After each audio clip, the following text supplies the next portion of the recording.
fyesit dhe sot na thonë neve që nuk dim asgjë. Për mua dhe për njerëzit që kanë qenë pjesë e kësaj masakre, kësaj dhune dhe këtij terrori, është e papranueshme fyerje të tilla që vinë nga ministra për shqiptarët, për nanat, për fëmijët, për prindërit, për gjithë ata që kanë kaluar pjesën e luftës. Thuhet sot se ne nuk dim gjë kur kemi me qindra viktima, është një turp që ministrat të tillë të thonë.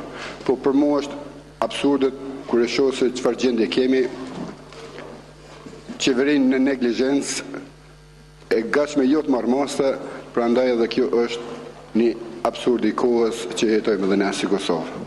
Nëse Kosova është sy generis, veprimet e tilla nuk do të jenë sy generis. Veprimet e tilla janë dënueshme në çdo vend të botës, edhe këtu te ne duhet të jenë. Prandaj kërkoj që masakra e Dubravës për ministrat e tillë të jetë një shembull ta shohin çka ka bërë regjimi Miloševićit dhe ata që e mbështesin edhe sot në Kuvend të Kosovës. Faleminderit.